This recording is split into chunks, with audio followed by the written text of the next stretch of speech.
del hombre en su recorrido por la historia a través del tiempo. Análisis, reflexiones, leyendas, tradiciones y mitos desde una óptica diferente. Una producción de Raúl Rodríguez Lucio para Radio Universidad.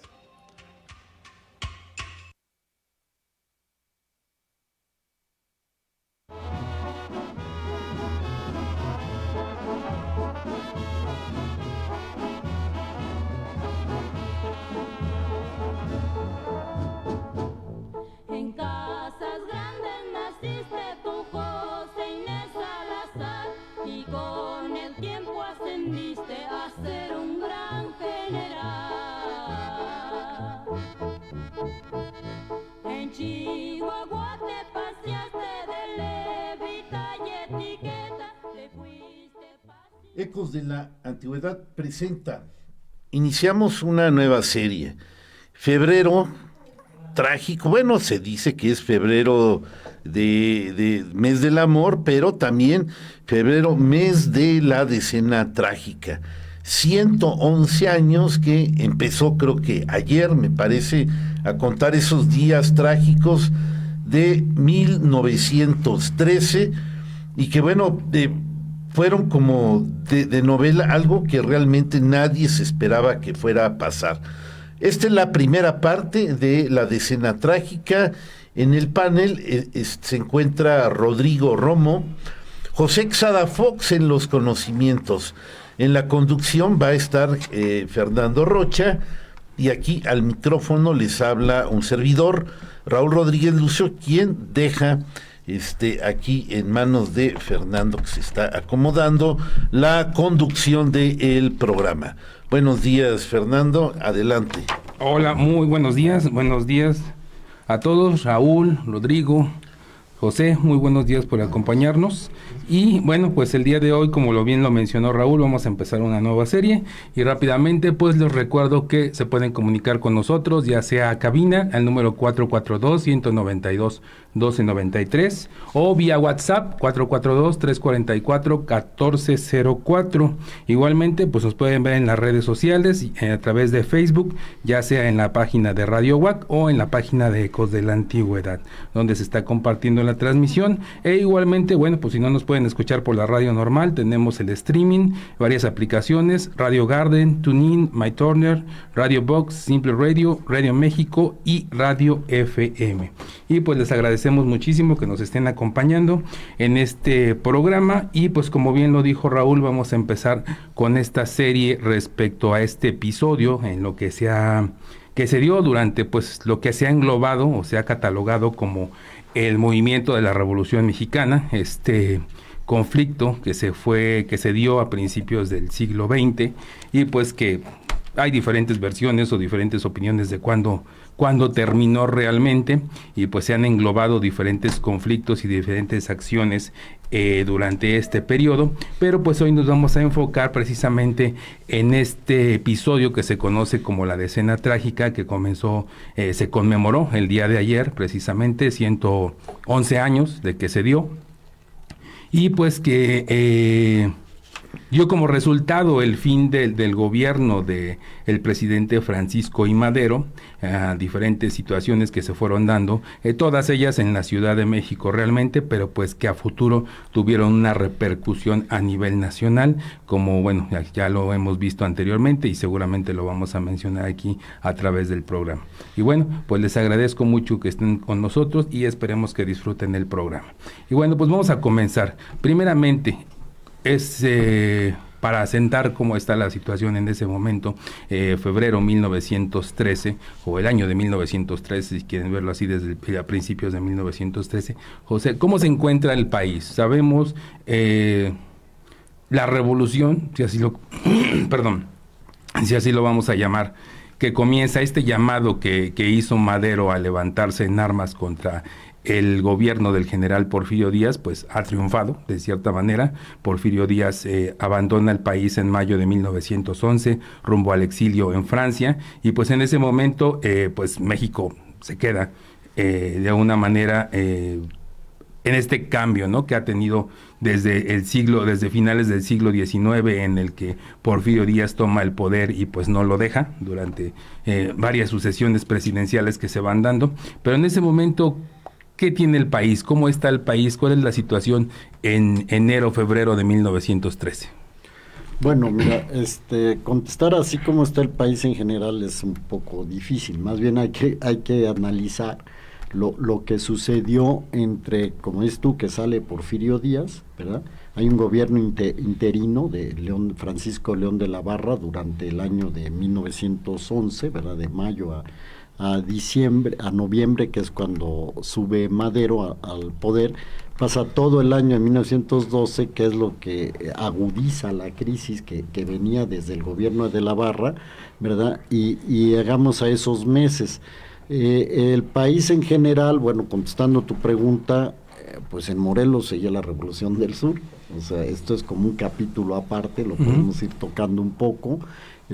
Francisco Villa pues se había escapado de la prisión y se había ido a Estados Unidos, ¿verdad? Abraham González, el gobernador de allá de Chihuahua, le ayudó, ¿verdad?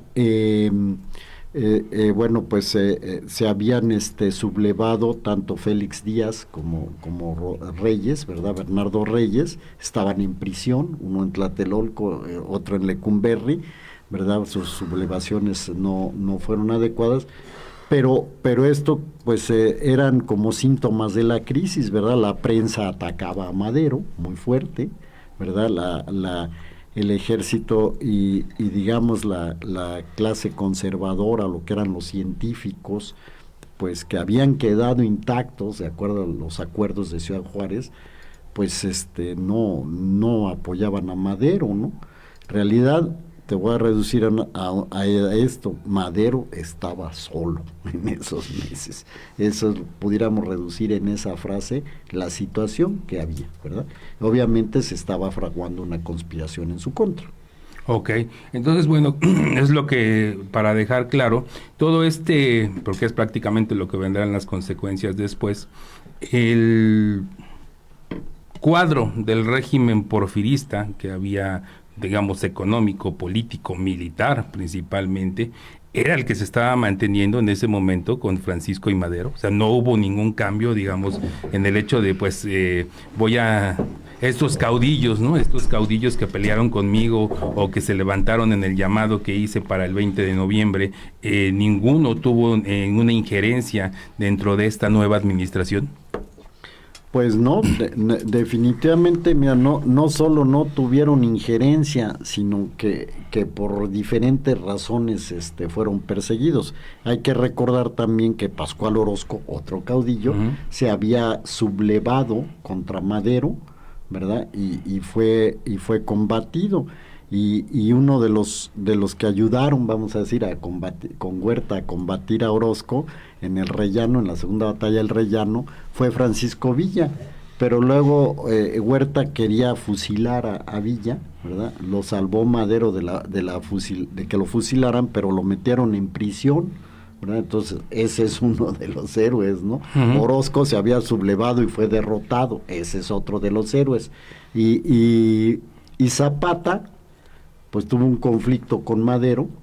¿Por qué razón? Porque no le cumplió lo que él necesitaba, que era una reforma para repartir la tierra a los campesinos en Morelos. Los campesinos en Morelos lo único que querían era precisamente no cambiar, sino volver a su tradición, tener tierras para las comunidades, para los pueblos, para trabajar, y Madero no comprendió esto, ¿no? Y aunque Madero, fíjate, paradójicamente, Madero salvó a Zapata en la época del gobierno interino de la Huerta, que es cuando envían a Juvencio Robles y luego de la Barra, el gobierno de la Barra, que envía primero a Juvencio Robles y luego a Huerta a combatir a Zapata. Madero pues negocia a favor de Zapata, ¿verdad? Para que no lo exterminaran, que era el deseo tanto de Huerta como del presidente León de la Barra, ¿no? El presidente interino. Y entonces salvan a Zapata, pero cuando Madero se vuelve presidente, o sea, cuando ya toma el poder, pues simplemente no quiere negociar con Zapata, ¿verdad? Dice que se tiene que rendir. Zapata seguía pidiendo el reparto de tierras y de ahí surge el famoso Plan de Ayala, ¿verdad? Si el 6 de noviembre, si no estoy mal en la fecha, fue cuando toma el poder, cuando toma el cargo la presidencia Madero, en 1911, para el 13 de noviembre estaba publicado el Plan de Ayala. Okay. Entonces, eso es donde estaban los distintos, digamos, personajes de la revolución, ¿no? Sí. De ese momento. Sí, qué bueno que la aclaras de esa manera, porque en esta visión que tenemos de la Revolución Mexicana, digo, englobando perdón, todo este conflicto que se dio, pues la versión blanco y negro, pues todos parecen que todo fue un movimiento contra Porfirio Díaz. O sea, realmente al principio, en la educación básica nos entendemos eso, ¿no? O sea, la Revolución Mexicana y todo el conflicto que duró 10 o 11 años, dependiendo de la visión, a veces más, pues se dice que llegó, se le da por terminado hasta que llega Lázaro Cárdenas al poder, pero todo es contra Porfirio Díaz, cuando en realidad fueron diferentes conflictos que se fueron dando entre los mismos revolucionarios y pues prácticamente ahora todos están honrados y enterrados en el mismo lugar, como si en todo momento fueran amigos. Entonces realmente sí es una visión muy plana respecto a esto. Y qué bueno que nos aclaras, pues que en ese momento este caudillo, ¿no? Estos caudillos que son los héroes de la revolución, Francisco Villa, Emiliano Zapata, pues tenían estos conflictos con el que encabezaba la revolución en ese momento, que fue Francisco I. Madero, debido a las diferentes visiones que tenían y pues el incumplimiento de muchos de los acuerdos por los que ellos se habían unido a este conflicto. No, y si te vas más allá, la paradoja que estás estableciendo, el primero que empezó a hacerle oposición a Porfirio Díaz en esos años fue Bernardo Reyes. Uh-huh.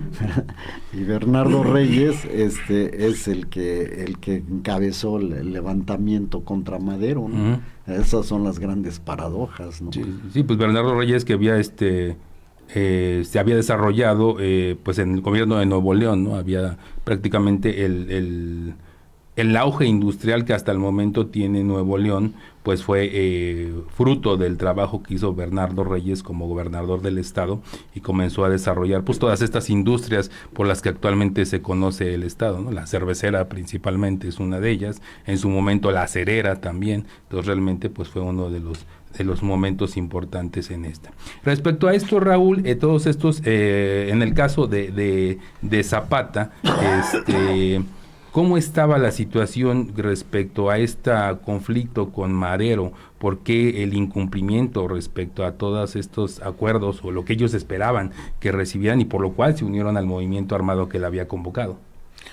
Sí, hay que ver, cuando empieza todo esto, era ya como el hartazgo, ¿no? De tantos años de gobierno de Porfirio Díaz, en donde pues no estaban viendo qué tan mal estaba el país, sino como que estaban aburridos de que generaciones y generaciones solamente habían conocido un presidente y gran parte del éxito que tiene Madero al enfrentar con mucha valentía, digamos, a Porfirio Díaz, que esto no se puede poner en duda, se van adhiriendo algunas facciones. En efecto, Emiliano Zapata tenía su propio plan, que era más que nada agrario, la cuestión de la propiedad, del reconocimiento de los derechos previos de las tierras que habían tenido y les habían sido robadas por la hacienda, pues era prácticamente el único principio que le interesaba en ese momento y que lo va a llevar a fundar lo que conocemos como el Plan de Ayutla. Sin embargo, Ayala, sí, ya me estoy aquí confundiendo con los nombres. Y bueno, realmente se unen para, digamos, a quitar a Porfirio Díaz.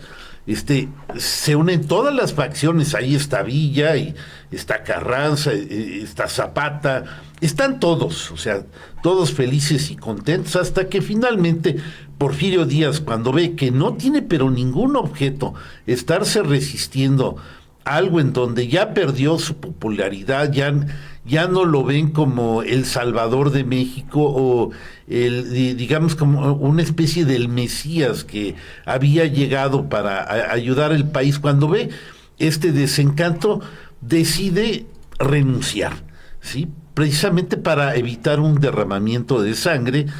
Y es aquí donde empieza el verdadero problema. Toma Madero, decide pues irse por las leyes. Es por esto que el queretano Francisco León de la Barra pues ahora sí que protesta como presidente, cuando quizás pudo haberlo forzado y ser el mismo Madero quien desde un principio fuera el presidente, pero no, dejó que se establecieran, no sé, habrá durado 6, 7 meses León de la Barra, y es aquí donde empieza el relajo, donde todo se empieza a disfuncionar, donde ya no están de acuerdo, puesto que ya no está el principal opositor, el que los unía para una meta común. Ahora ya no está, ya están solos, y ya cada quien ve o piensa que es lo mejor, y es aquí donde pues también se pone de manifiesto la poca capacidad de Madero para enfrentar una cuestión así, que era como una especie de caja de Pandora donde abre y suelta al tigre, y entonces a ver, ahora sí, ¿quién va a controlar este problema? Y uno de esos disfuncionamientos, por así decirlo, pues era Zapata. Fue de los primeros en que se pone en contra de Madero, puesto que a Zapata solo le interesaba su plan de Ayala y sus tierras, y lo demás no le importaba gran cosa, y así los demás. Digamos que esa sería la conclusión. Ok, entonces en Zapata podemos decirlo, no tenía una visión a nivel nacional, sino realmente era una visión a nivel local, que en este caso pues sería totalmente lo que actualmente es el estado de Morelos, ¿no? Sí, los alrededores. A mí cúmpleme lo que yo te pido y yo estoy súper a gusto, y realmente nunca tuvo una visión, como tú dices, a nivel nacional. Ok, sí. Bueno, y el otro que quiero tratar es obviamente Villa, o sea, como nos comenta José, o sea, había estado preso durante el gobierno de Francisco I. Madero, siendo uno de los que lo apoyaron, y pues ahora se encontraba ya exiliado, ¿no? En Estados Unidos. Y pues es muy curioso, ¿no? Porque Villa lo tenemos como uno de los personajes que más respetaba a Francisco I. Madero. Incluso pues la calle Francisco I. Madero en Ciudad de México, que anteriormente se llamaba San Francisco, luego Plateros, bueno, se siguió llamando durante mucho tiempo así. Villa fue el que le puso el nombre de Francisco I. Madero. Hay una fotografía en la que vemos que él está poniendo la placa, incluso se ve cuando está llorando en su tumba. Entonces, sí, que acaban de ponerle estatua, ¿no? Ah, exactamente. Sí, de cómo está poniendo el letrero. Sí, no. ¿Cómo se llama? En ejemplo a la foto, la misma pose de la foto. La misma pose. Con su clásico sombrero que se voló de los expedicionarios estadounidenses, está ahí poniendo la placa. Entonces realmente, pues cómo es posible que Francisco Villa estuviera pues preso primeramente y posteriormente estuviera huyendo durante el gobierno de la persona que admiraba y pues apoyó. Entonces no sé si Rodrigo nos quieras hablar al respecto. A ver, déjale paso. Sí, porque creo que es el que le alcanza. Sí, aquí nos falta. A ver, ahí va. Aquí lo comando. Sí, muchas gracias. Bueno, a mí me gustaría primero poner un poquitito en contexto varias cosas, porque ayudan mucho a la narrativa de todo lo que están mencionando. Y el primer punto es entender que pues, durante todo el siglo XIX, prácticamente México fue solo una expresión geográfica, no una expresión política. Solo por comodidad lo utilizamos, pero realmente estaban todas estas facciones moviéndose por separado después de la lucha de la independencia. Y es ese estado fragmentado el que empezó a conglomerar Porfirio Díaz. Ahí está también su enorme mérito. Pero evidentemente no le alcanza a Díaz lo suficiente para poder planchar todas las agendas pendientes. O sea, escasamente le proporcionó los primeros 30 años de estabilidad al país en un siglo.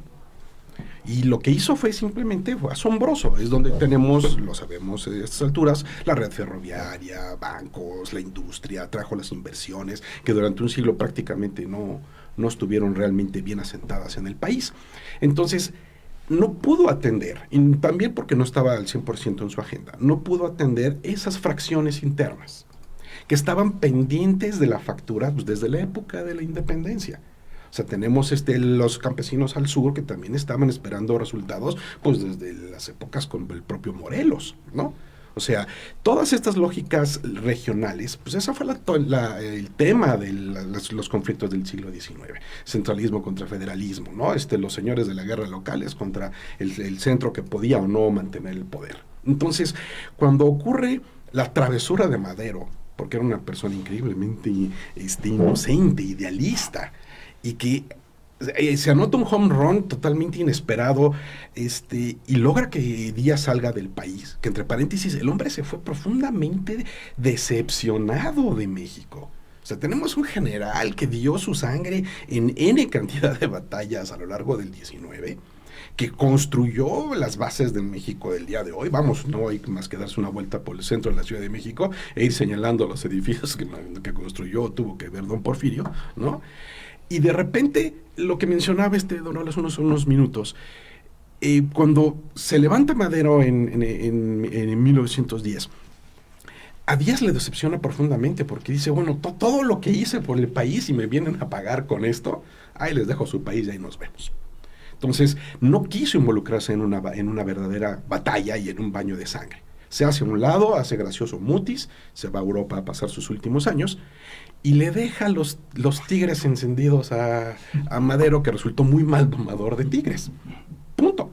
Es como una presa, finalmente, ¿no? Las cuarteaduras estaban a la vista, las cuarteaduras empiezan a hacer agua, y Madero resultó muy mal ingeniero para poder resolver el tema. Entonces, se le desbordaron los acontecimientos. Otra de las cosas que quiero poner aquí en contexto son los tiempos.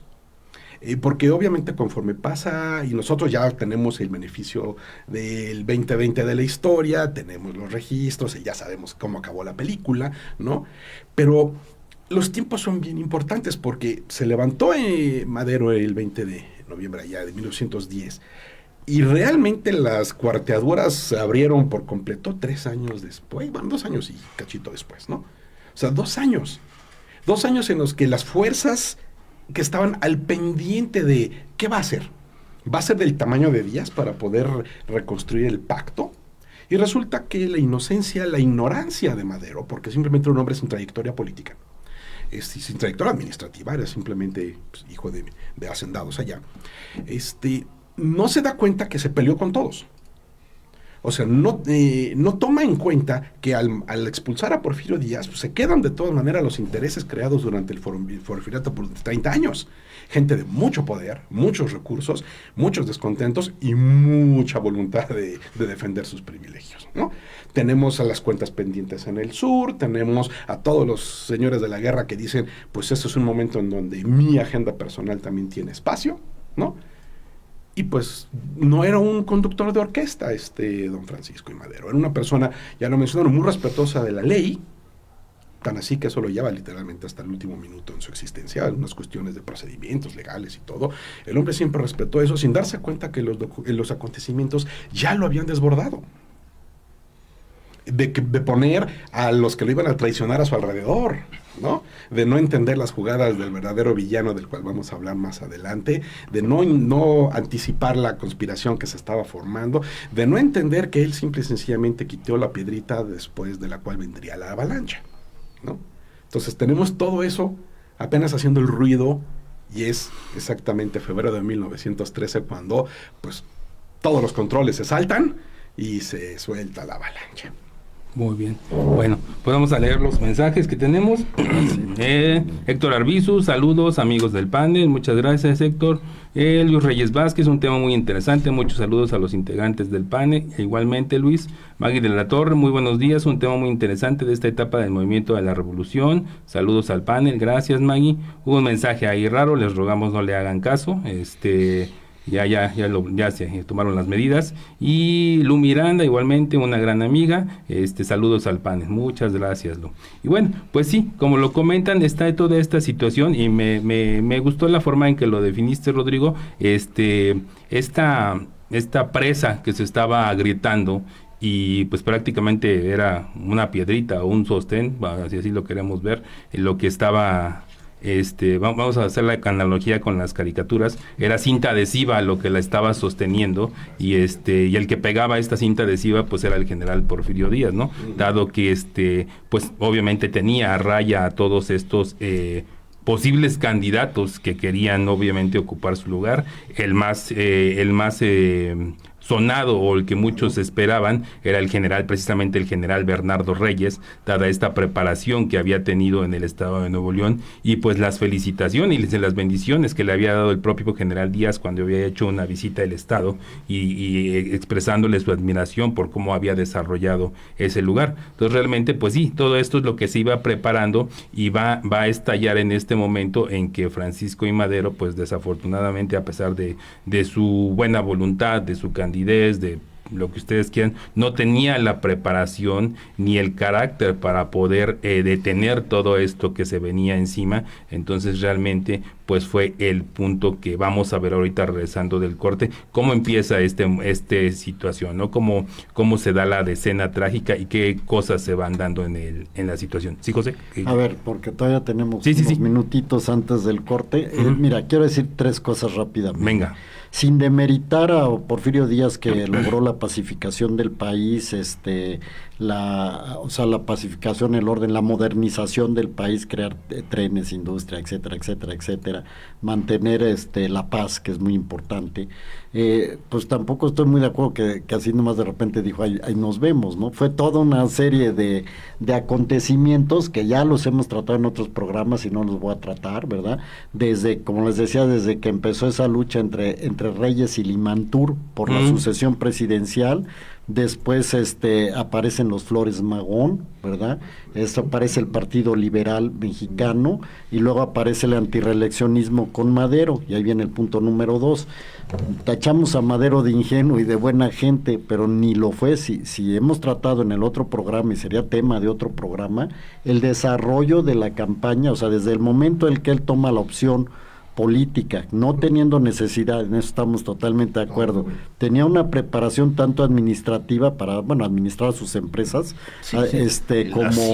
como técnica, era espiritista, eso le daba una cierta preparación moral, discutible si quieren en la actualidad a nuestras creencias y pensamientos, pero le daba una preparación moral para tomar un reto que era gigantesco, que era salvar al país, ¿verdad?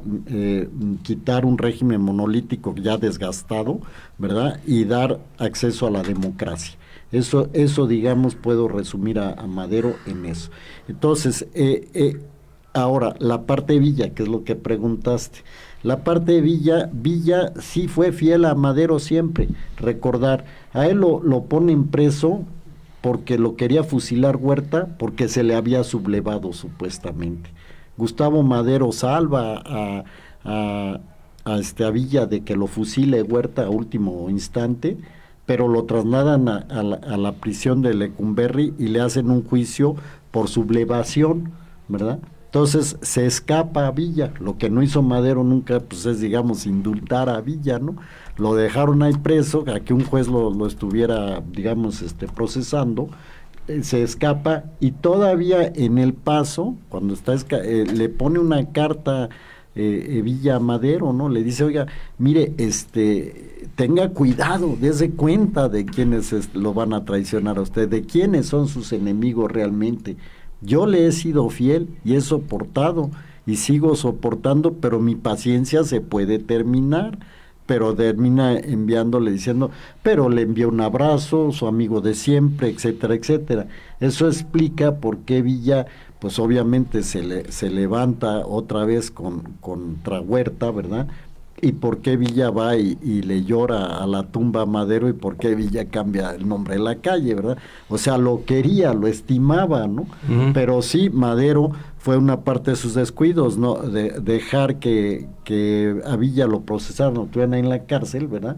Y no apoyarlo, ¿verdad? Entonces, creo que ahora sí ya va a terminar mi tiempo, ¿verdad? Pero nada más decir esto, esa serie de puntitos, de granitos que van quedando, son los que van a hacer el estallido. Pero hay uno muy importante, o sea, Madero tenía la idea de que mediante el respeto a la ley, como lo has dicho, mediante el respeto a las personas, que es muy importante, a todo tipo de personas, aunque no piensen como tú, ¿verdad? Se podían arreglar las cosas, pero había una serie de problemas sociales y rezagos sociales que el país ya venía arrastrando, que él no lo supo leer, eso es cierto, y el que más le dijo algo fue Zapata, ¿verdad? Pero pues no lo supo leer, y en cambio digamos, voy a decir, los conservadores, digamos los porfirianos, los científicos, la prensa, ¿verdad? Lo estuvieron deshaciendo a Madero, y tampoco hizo nada al respecto. Esa es en síntesis, ¿verdad? Perfecto. Bueno, pues ya llegamos a la mitad del programa, vamos al corte y regresamos. Y eso pues. No te rajes, Blanco, tú llegas, ¿verdad, Dios?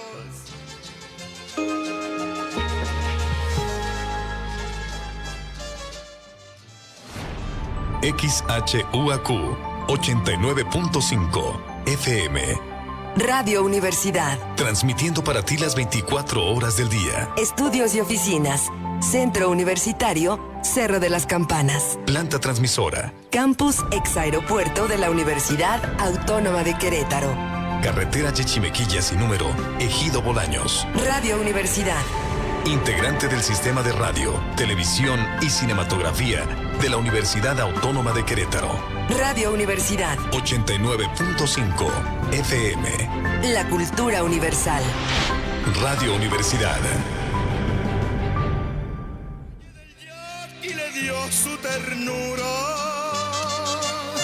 Dicen que cogiaba de la pata izquierda. Ok. Hace un poco de riposte a propósito de Madero. Bueno, pues ya estamos de regreso. Muchas gracias por seguir con nosotros. Pues en Facebook no tenemos más mensajes. No sé si te haya llegado algo, Raúl, por ahí. No, sí, igual. Perfecto. Sí. Bueno, pues continuamos. Ahora sí, ya que establecimos pues cómo andaba el país en ese momento, principalmente a través de los protagonistas que se van dando, en este caso, pues los que rodeaban a Francisco y Madero, que era estos reminiscencias del régimen porfirista. Del otro lado, pues los caudillos o revolucionarios, como se les llegaría a llamar, revolucionarios, en este caso representados por los máximos exponentes, Emiliano Zapata y Francisco Villa. Entonces, bueno, vamos a empezar realmente cómo empieza este conflicto, José, esta llamada de escena trágica. Vamos a ubicarnos el 9 de febrero de 1913. ¿Qué empieza? ¿Qué es lo que detona en ese momento el hecho de que llamemos a este conflicto? Bueno, mira, el relato es muy muy interesante, ¿no?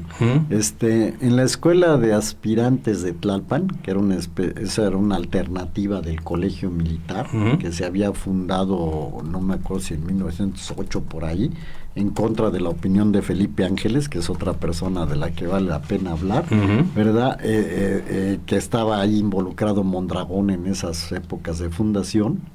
De repente en la madrugada le avisan al coronel que estaba allá al cargo, pues que había desaparecido todos los alumnos y tropas, ¿verdad? Y se habían llevado todo el armamento que había ahí, una ametralladora, fusiles, todas las balas. O sea, de repente como que se fueron así de parranda, pero ¿cuál parranda? No, estamos hablando a las 3 de la mañana. Sí, la madrugada del 9. Entonces ellos agarran, y de Tlalpan, que pues se venía en tren, primero se vienen en caballos y agarran unos carros de estos con los que transportan la leche, ¿verdad? Y se van, agarran el tranvía ahí por Tetepan o no sé dónde, se vienen hasta el Zócalo y toman Palacio Nacional. O sea, caen por sorpresa sobre la Guardia Palacio Nacional y se apoderan del Palacio Nacional.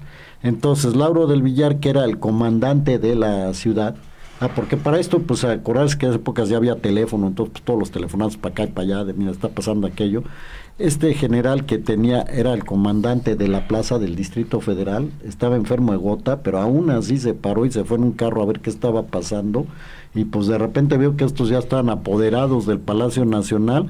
Ahí se dio la vuelta y fue a los cuarteles que están por ahí cerca, el de Zapadores y el del convento de Teresitas y San Pedro y San Pablo, y pues alertó a las tropas y por la puerta de atrás de Palacio Nacional, una puerta que daba al jardín, que la rompen a hachazos, entran ellos y logran aplacar a estos aspirantes de Tlalpan, ¿no? Y digamos retoman el Palacio Nacional. Entonces ya dijéramos que para el amanecer en la mañana, ahí supuestamente la cuestión estaba sobre control, pero mientras otros aspirantes y desde un cuartel en Tacubaya, el general Mondragón, ¿verdad?, se van a liberar primero a Bernardo Reyes a la prisión de Tlatelolco. Bernardo Reyes ya estaba muy listo, porque todo esto estaba conspirado, una conspiración no muy organizada, una conspiración desde que en la noche anterior le avisaron al secretario de guerra, que era García Peña, y que no peló, ¿verdad? Dijo, no, o sea, a ver, no pasa nada. Esos cuates, Mondragón y esos, ¿qué se van a sublevar, no? Y para esto Huerta calladito se veía más bonito, ahorita vamos a explicar esa parte. Entonces, entonces él dijo, no, Mondragón, esos que Gregorio Ruiz, esos, ¿qué van a hacer, no? Entonces, no peló. A Gustavo Madero sí le avisó jefe de la policía. Gustavo Madero pues sí se dio cuenta, pero ya too late, ¿no? Entonces la cuestión es que liberan a Bernardo Reyes, liberan a Félix Díaz, se junta toda una columna y ahí van sobre Palacio Nacional, le avisan a Bernardo Reyes. Puedo hacer un pequeño apunte, nada más. Es un reconocimiento. ¿Quién es la cabeza de este proyecto? O sea, ¿a quién se le ocurre que es necesario quitar a Madero porque era un gran problema? Y bueno, nada más para mí indiscutiblemente es Manuel Mondragón, quien él reconoce que no tenía las credenciales suficientes para encabezar un movimiento de tal envergadura. Es por eso que ve en Félix Díaz y en Bernardo Reyes, pues dos cabezas naturales que lo pueden ayudar, que están presos, y es por eso que son este par de expediciones para reclutar unas, por así decirlo, cabezas más visibles y más notables, de mayor prestigio que él, para llevar a cabo un simple cuartelazo, porque creo que no fue de gran imaginación lo que se les ocurre para hacerlo. Sin embargo, esta fórmula tan sencilla pues es la que iba a provocar todo lo que se está haciendo. Entonces nada más es un paréntesis, un reconocimiento a Manuel Mondragón. Es cierto, él, bueno, desde el cuartel de Tacubaya ya meses antes había habido ahí movimiento y la policía, vuelvo a decir, se daba cuenta de eso, pero pues nadie hacía caso, o sea, se minimizó. Y lo que hacía el movimiento era intercambio de información y acuerdo entre él, Díaz y Bernardo Reyes, y pues sí, vieron en la persona de Bernardo Reyes, o cuando menos él se sintió como el gran héroe. Entonces, volviendo al relato que yo estaba haciendo, se pone al frente de la columna Bernardo Reyes. Mondragón bien hizo en irse atrasito, ¿no? Por si las moscas. Por si las moscas, y creo que Félix Díaz también, porque le avisan, ahí van caminando y les avisan, oye, pues es que ya el Palacio Nacional está en manos del gobierno, no lo retomó Lauro del Villar. Pues Mondragón, como arrogancia de gran militar o personaje que era, dijo, no, pues a mí me vale. Llega y se pone al frente ahí de Palacio Nacional, ¿verdad? Sale Lauro del Villar y le dice, o sea, ambos le dicen a otro, aquí hay versiones, pero ambos le dicen a otros, necesitaríamos la del periodiquero, le dice, ríndase usted, y el otro, ríndase usted, o sea, pues ahora sí que quién se rinde, ¿no? Y en lo que es ríndase o no ríndase, y se suelta la balacera, cae Bernardo Reyes muerto, ¿verdad? Hieren a Del Villar también, mueren otros, y ahí se suelta la gran balacera que acabó con muchos civiles. Una nota, esto no estaba tan bien organizado, Raúl, aunque sí estaba Mondragón y todo, tan mal organizado estaba, que esto que estoy relatando sucede como a las 10, 11 de la mañana, o sea, algo que era un golpe así magistral, que digamos hubiera amanecido ya Bernardo Reyes, Mondragón y Díaz y quien quieras en Palacio Nacional, pues era todavía algo, entraba a la mañana y se soltó esta balacera, sale la gente de misa de catedral a las 10 de la mañana y pues hay un montonal de gente, ¿no? Y entonces, no sé si quieres hablarnos de los sombreros de la gente, ¿qué pasó ahí? Sí, por supuesto que todo eso está lleno de anécdotas. Así es. Y aquí tengo el placer de poder compartir una que me contó mi abuelo. Mi abuelo era un niño entonces que repartía periódicos en la Ciudad de México.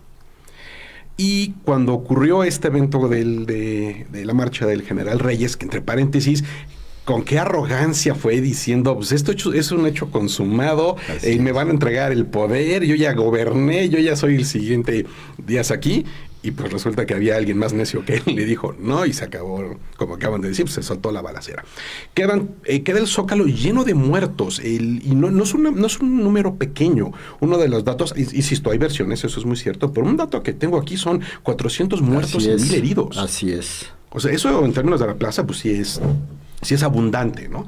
Entonces, mi abuelo, que andaba rondando las cercanías, repartiendo periódicos, llegó a la plaza de la Constitución, actualmente, y vio todos estos muertos, y lo primero que vio, los sombreros tirados en el piso. No sé si ustedes han ido a comprar un sombrero de estos y son realmente caros, cuestan como 3,000 pesos actualmente cada uno de ellos, ¿no? Entonces, mi abuelo lo que vio no fueron 400 muertos y 1,000 heridos, sino una mina de oro. Entonces, de inmediato fue y agarró cuanto sombrero pudo, para irlos a revender. Y llegó con el botín a su casa. Tengo entendido que vivía por la zona de Niño Perdido, hacia el sur de la ciudad. Y su mamá le puso, pues imagínense el castigo correspondiente de cómo te atreves a andar haciendo esto. En fin, pero ahí estaba mi abuelo recogiendo sombreros en la plaza cuando pasandito el tiroteo en el que perdió la vida el General Reyes, ¿no? Ese es el tema aquí. Un apunte antes de regresar a la narrativa, José. Lo interesante cuando uno puede ver los mapas del acontecimiento, debemos pensar en una Ciudad de México mucho más chiquita de lo que es ahora. Definitivo. Y en ese sentido muy parecido al Querétaro que fue por mucho tiempo. O sea, hacia el sur límites muy conocidos, aquí sería la 57 para todo efecto práctico, allá sería Viaducto, ¿no? El límite del lado del oriente sería atrás de Lecumberri. Entonces después cuando la historia llegue al momento de la muerte de Madero y Pino Suárez, pues se los llevan exactamente atrás de Lecumberri, esto es a lo más lejano que podían de la ciudad allí, ¿no? Hacia el norte, escasamente la parte de Arcos de Guadalupe, y hacia el poniente se extendía por la zona de Tacuba, Popotla y todo eso, ¿no? Entonces era un circuito muy pequeño, igual en la decena trágica. Al sur no pasaba la ciudad de Viaducto, entonces todos los eventos están muy concentrados en relativamente pocas cuadras. La distancia que hay de Palacio Nacional a la Ciudadela, donde viene el siguiente capítulo, pues son pocas cuadras y se alcanza a caminar sin mayores inconvenientes, ¿no? O sea, los cañonazos llegaban de un lado al otro. Entonces es un circuito muy pequeño en donde ocurren las cosas. Entonces, si aquí en Querétaro tenemos el enorme gusto de caminar por las calles y toparnos con todos estos puntos y estos granos de realidad que aparecen, pues imagínense por el lado de la revolución. Todo ocurrió en un perímetro muy pequeño de cosas. Le regreso el micrófono a José. Sí, ahí qué bueno que mencionas esto. Digo, realmente, bueno, para los que conocemos la Ciudad de México o han vivido en la Ciudad de México, hay que establecer eso. Lo que nos comenta José, donde comienza este conflicto, pues viene siendo prácticamente donde actualmente se encuentra Plaza Cuicuilco, o esta zona de la zona arqueológica, ahí adelante de Ciudad Universitaria. Más o menos son unos 19, 18 kilómetros al Zócalo, digo, y lo sé porque los caminé alguna vez, entonces, más o menos, y era prácticamente la conexión que se hacía al antiguo camino de Tlalpan, que posteriormente te llevaba hacia la salida a Acapulco. Entonces, realmente, pues es donde se hace, donde estaban los generales presos, era la prisión de Santiago Tlatelolco, entonces prácticamente ahí a tiro de piedra de lo que era el Zócalo de la Ciudad de México. Lo que nos comentas, la Ciudadela, pues sí, prácticamente está a unas cuantas cuadras.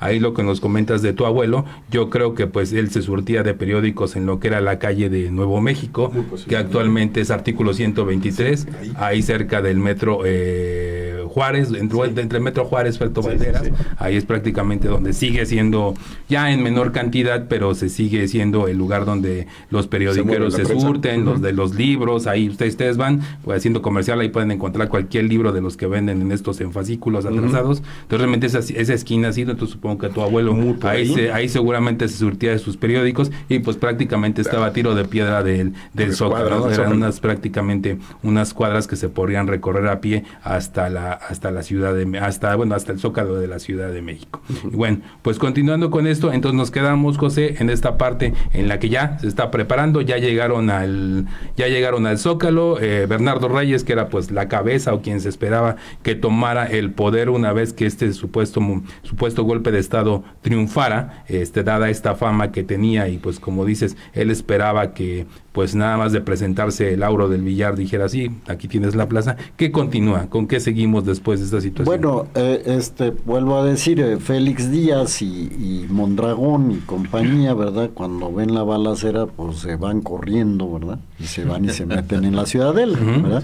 Que la Ciudadela, pues no era un cuartel cualquiera, era donde estaba el parque, el bastimento, allá había como 20 y tantas ametralladoras, no sé cuántos cartuchos, todo esto, y es importante mencionarlo, porque por un lado se dice, oye, pues ¿cómo no pudieron acabarlos si estaban ahí encerrados y bloqueados, no? Pero por otro lado, pues, estaban llenos de armamento, ¿verdad? Y eso es un problema. Pero bueno, ¿qué sucedió después? Mientras estos van corriendo, por otro lado va llegando Madero, ¿no? A Madero a las 3 de la mañana, cuando empezó este lío de Tlalpan y que se presentan en Tlatelolco y en Lecumberri, pues por teléfono ya le avisan, está pasando esto, ¿no? Entonces es cuando él decide montarse a caballo, agarrar la escolta del Colegio Militar, los cadetes del Colegio Militar, y desplazarse a Palacio Nacional.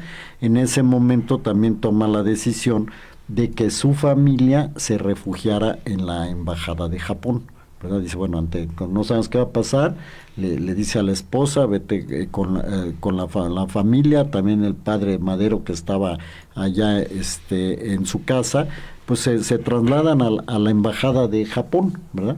Mientras Madero, con su escolta, camina a caballo, como dices, por la ciudad era pequeña, Chapultepec estaba afuera, ¿verdad? Avanzabas por lo que es Paseo de la Reforma y llegabas al hemiciclo de Juárez, bueno, a la glorieta de Colón, hemiciclo de Juárez. Estaba el caballito primero. El caballito, ¿verdad? Y Juárez, y allí es donde se estaba construyendo lo que hoy conocemos como Bellas Artes, ¿verdad? Y ahí es donde se suelta una pequeña trifulca, ¿verdad? Y se oculta en esta casa de fotografía de Aguirre, ¿verdad? Famosa, porque ahí se mete Madero, ¿verdad? Y en ese momento llega en un vehículo, en un taxi, por así decirlo, Huerta vestido de civil, ¿verdad? Y se une a ese contingente. Aquí hay una discusión de autores, pero como dice Gili, para al final no es importante, ¿dónde se da el nombramiento de Huerta como comandante de la plaza? Si ahí en ese instante de la balacera esa, o cuando ya llegan y ingresan a Palacio Nacional, que se encuentran que, como lo dije, Lauro del Villar ya había sido herido, ¿verdad? O sea, había estado herido en la balacera, entonces tiene que ser sustituido, y García Peña, que era el secretario de guerra, y el propio Madero, bueno, pues ahí se decide que sea Huerta, ¿no? O sea, en uno o en otro lugar, donde sea. Pero fue la decisión fatal, ¿no?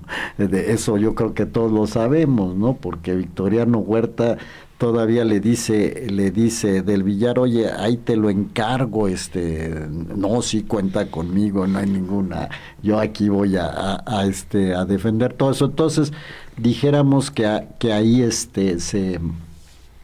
ahí ya están a media mañana, mediodía, están en Palacio Nacional. Sin embargo, los otros pues están acuartelados allá en la Ciudadela. Y en ese momento, pues Madero toma una decisión, que es irse a Cuernavaca a traerse a Felipe Ángeles. Felipe Ángeles estaba como jefe militar de la zona, es el último que habían mandado a pacificar a Zapata, que vale la pena decir que con los comentarios de Rosa King, que era la dueña de un hotel Bellavista ahí en Cuernavaca, donde pasa la noche Madero conversando con Ángeles para el otro día regresar ya a la Ciudad de México con propio Ángeles y 2,000 soldados, y si tú eres que bueno para las cifras, ayúdame. El tema es que Ángeles había hecho una labor de intento de pacificación, no como el anterior, siempre se me va el nombre de general que habían mandado a pacificar, que lo pacificar era pues arrasar, ¿verdad? Arrasar con la gente. Felipe Ángeles... Victoriano Huerta. Bueno, Huerta estuvo, bueno, pero también. hay otro, ahorita sí me sale okay. el nombre. Que era Juvencio Robles, que era okay, terrible. Sí. O sea, entre Juvencio Robles y Huerta había que echarse una apuesta a ver quién era peor. Entonces, el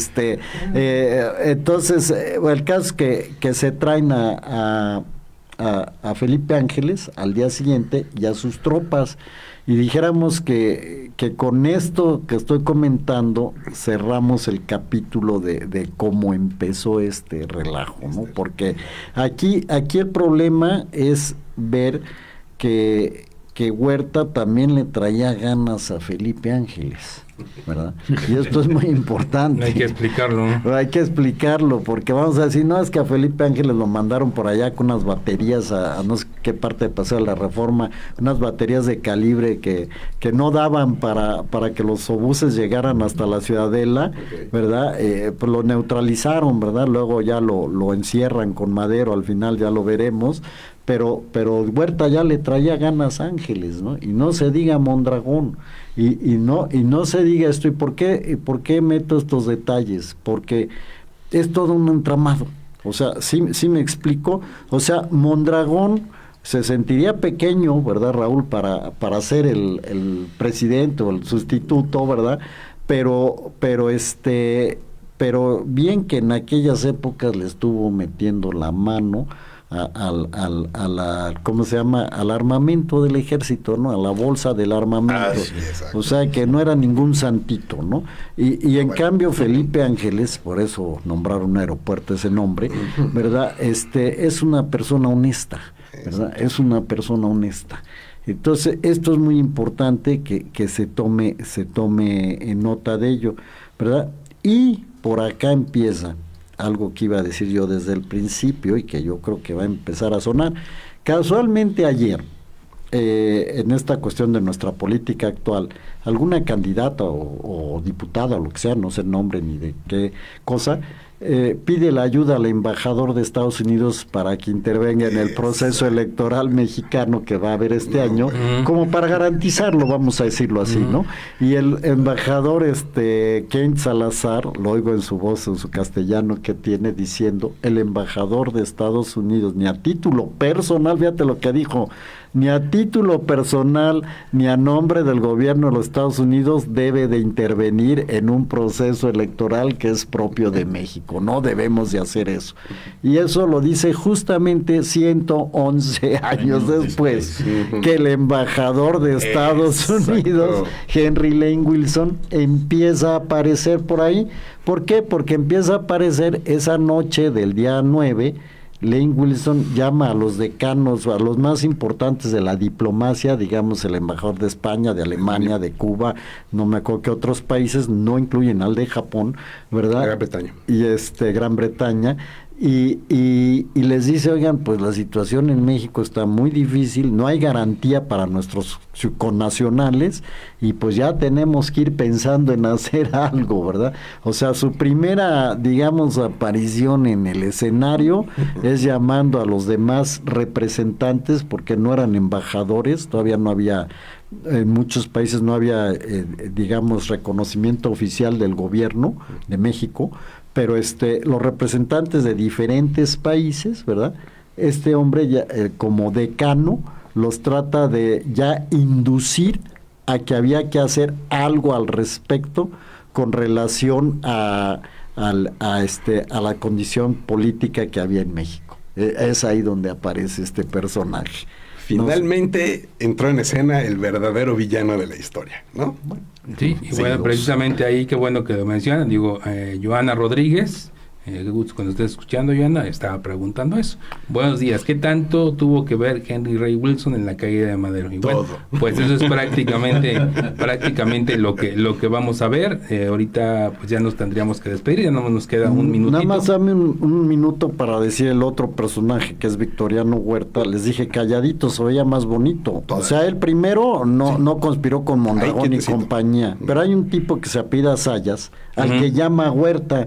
Y Huerta le dice, se expresa muy mal de García Peña, que digamos era su jefe, ¿verdad? No voy a decir las palabras que dijo, ¿verdad? Y pero le dice a este señor, es que hay que cambiar el gobierno, hay que cambiar el gobierno porque esto es un desastre, pero hay que hacerlo con inteligencia, no a lo como lo están haciendo aquellos. Eso lo dijo unos días antes de todo esto que estamos relacionando. Perfecto. Bueno, pues muchísimas gracias. Ya es hora de despedirnos y pues vamos a seguir con este tema el próximo sábado, ya adentrándonos más en cómo se fue dando, precisamente en la participación que se va dando por parte del gobierno estadounidense en la representación de Henry Ray Wilson y pues los demás personajes, obviamente Victoriano Huerta ya cuando ahora sí que sale para a ocupar y exactamente para en esta caída del presidente Madero. Pues les agradecemos mucho nos hayan escuchado, que tengan un excelente fin de semana,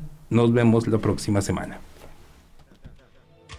El aprendizaje del hombre en su recorrido por la historia a través del tiempo.